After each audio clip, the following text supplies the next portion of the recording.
Welcome to the deep dive.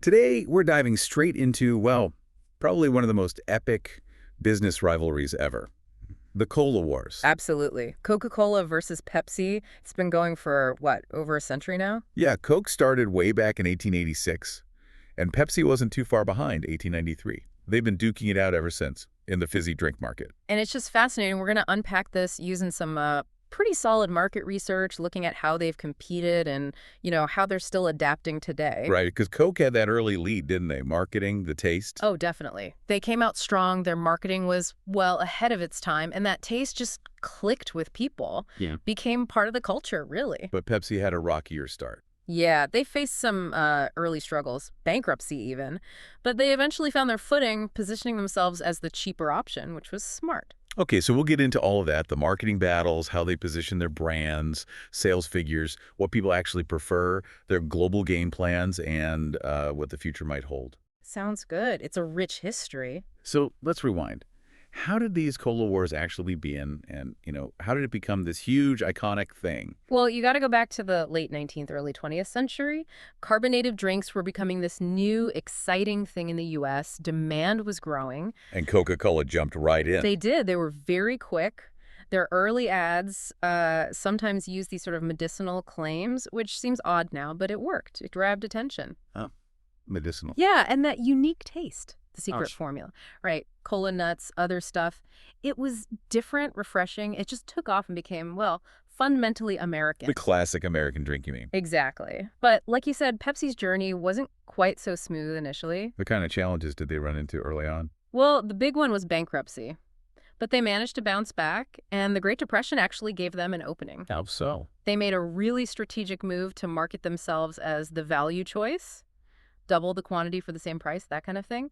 In tough economic times, that resonated big time. Makes sense. Value is king when money's tight. So that helped them get established. Definitely gave them a crucial foothold, but the real fireworks, the war as we know it, that really kicked off later. Ah, the 70s and 80s. That's when things got heated, right? The ads. Oh, yeah. That's when it truly exploded. Super aggressive advertising, big celebrity endorsements flooding the airwaves, and of course, the Pepsi challenge. Right, the blind taste tests. Exactly. A very direct, very bold move, challenging the leader head on. And didn't Pepsi often, win those blind tests? They often did, which was great PR for them. But then Coca-Cola made this huge, kind of infamous move. You mean New Coke? That's the one. 1985, a really pivotal moment. They changed the formula, thinking the taste tests showed people preferred it sweeter, more like Pepsi. And people hated it. Oh, the backlash was massive, Yeah. intense. People didn't just drink Coke. They felt this deep emotional connection to it. They wanted their Coke back. So Coke had to backtrack. They did. They brought back Coca-Cola Classic pretty quickly. It was a huge lesson in brand loyalty and the power of that emotional connection. It wasn't just about taste. Wow. So, okay, beyond taste tests and formula changes, what really cemented the Cola Wars as this, iconic cultural battle? It just grew into this massive cultural thing. The marketing showdowns were everywhere. TV, magazines, billboards. It dominated the media. Became part of the conversation. Totally. And crucially, each brand started carving out a really distinct identity. It wasn't just about selling soda anymore. How so? What were those identities? Well, Coca-Cola leaned heavily into being the timeless classic, tradition, family, happiness, that feeling of Americana. Think polar bears. I'd like to buy the world a Coke. Warm and fuzzy, almost. Kind of, yeah. Very consistent. While Pepsi went completely the other way. The new generation vibe. Exactly. They consciously targeted youth, rebellion, being current, always aligning with pop culture, music stars, what was hot right now. So it became more than just Coke versus Pepsi. Absolutely. It turned into like a clash of lifestyles, different mindsets, different values being reflected in your choice of cola. And that whole approach really changed the game for advertising globally. Okay, let's drill down on that branding piece. How do those core differences play out today? How does Coke position itself versus Pepsi now? Coca-Cola is still very much about tradition, happiness, that timeless feeling. Their visual identity is super consistent. That red can, the script logo, it's instantly known everywhere. You see it, you know it's Coke. Right.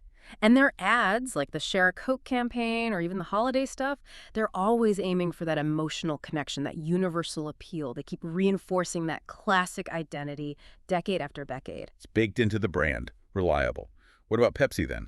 Still the challenger. Still very much positioned as the youthful, more edgy, trend-focused brand. Look at their history: Michael Jackson, Britney Spears, Beyonce, big Super Bowl halftime shows. It's all about energy and being current. Connecting with what's happening now. Precisely. Their slogans often reflect that the choice of a new generation. Live for now. It's about freshness, vibrancy, being culturally plugged in. They're not afraid to change things up. And does the research actually show this working? Do different age groups respond differently? Yeah, the data generally backs that up. Market research often shows Coke resonates more strongly with, say, older generations who maybe value that consistency and authenticity. The nostalgia factor. Probably plays a part, yeah. Whereas Pepsi tends to do better with younger demographics. Gen Z, millennials, they seem more drawn to the new stuff, the collaborations, the more dynamic content Pepsi puts out. Even the packaging reflect that, you think? I think so. Coke usually keeps it pretty classic, minimalist design. Pepsi, they experiment way more. Limited editions, artist collaborations, constantly trying new looks to grab attention. So, bottom line. Coke's playing the long game with heritage. Pepsi's thriving on reinvention. That's a pretty good way to sum it up, yeah. Heritage versus reinvention. Okay, fascinating stuff. Now let's talk numbers. Sales, market share, who's actually winning the money game here? Right. Well, if you look strictly at the cola category itself revenue, market share Coca-Cola is still the global leader, consistently. We're still number one. Yep. Data from sources like Beverage Digest, Statista, they regularly show Coke Classic outselling Pepsi pretty much everywhere that matters. Like in the U.S. for 2023, Coke had around 44% of the carbonated soft drink market. Pepsi was closer to 25%. That's a pretty significant gap. It is, and Coke's global reach is just enormous. Over 200 countries, loads of billion-dollar brands under their umbrella. But wait, PepsiCo, the parent company, is actually bigger overall, isn't it? They own way more than just Pepsi Cola. Ah, yes. That's a really crucial point. While Coke dominates cola, PepsiCo is a much more diversified beast. What else do they have? Loads. Gatorade, Tropicana, Lipton drinks through a partnership, Aquafina water, Mountain Dew, obviously. And then there's the whole snack side, Frito-Lay, Doritos, Cheetos, Lay's, chips. Right, the snacks are huge for them. Hugely important. In fact, their snack division often brings in more revenue than their entire beverage arm. This diversification gives PepsiCo a lot of financial stability and chances to cross-promote. Think drink and snack deals. Okay, so it's not quite apples to apples then. Yeah. Coke wins the cola battle, but PepsiCo's playing a bigger, broader game across snacks and drinks. That's a good way to put it. Coke has the edge in per capita cola drinking and that iconic global brand recognition for Coke itself. But PepsiCo's strength is definitely in that diversification. The cola war is just one front for them. And are there trends showing shifts? Is Pepsi gaining anywhere? We do see some trends where Pepsi seems to be making inroads in certain, maybe more niche, innovation-driven areas, new flavors, stuff like that. But Coke's dominance holds firm, largely thanks to that incredible brand loyalty and just being everywhere. Got it. So loyalty and reach for Coke, diversification, and maybe faster innovation for Pepsi. What about us, the drinkers? How much does what we actually like the taste of matter? Consumer preferences. That's right at the core, isn't it? But it's complicated. Taste tests and research, they give kind of mixed results. How so? Well, some people genuinely find Pepsi sweeter, maybe smoother. Others prefer Coke's profile, that bit of caramel, the crispness. It varies. But then there's the Pepsi challenge phenomenon. Exactly. Yeah. That's the fascinating part. Pepsi often wins in blind taste tests. People choose it when they don't know what they're drinking. But that doesn't always translate to sales. Right. Because when the brands are revealed, Coke frequently performs better.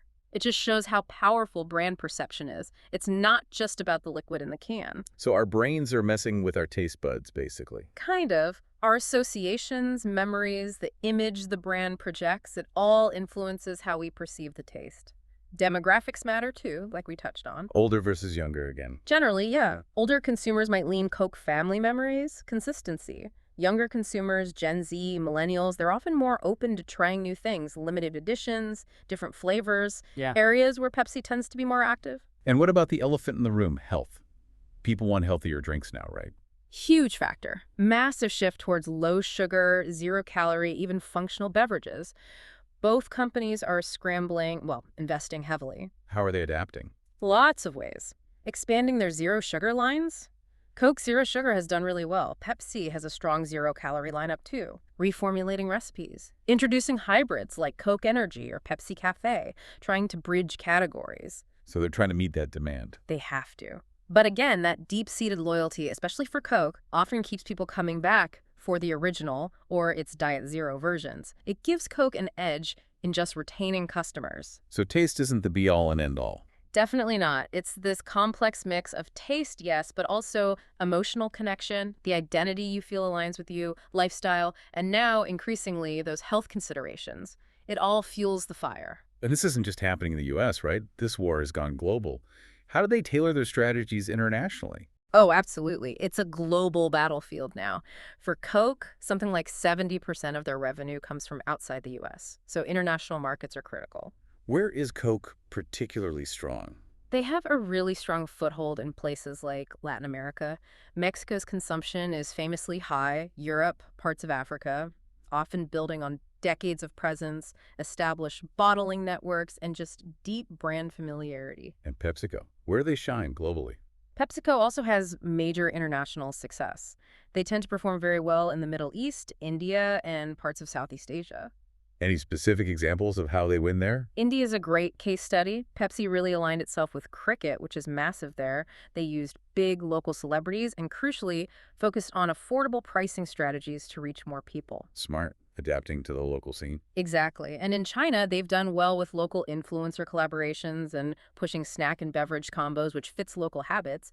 Both brands really have to localize. So different flavors, too. Definitely. You see region-specific stuff sometimes, like Coke might have a Citra flavor in Japan, or Pepsi had that ice cucumber in Asia a while back, trying to cater to local palates. And pricing and packaging must vary a lot, too. For sure. They adapt pack sizes, pricing, based on the local economy, how developed the distribution is, cultural norms around consumption. It's not one size fits all.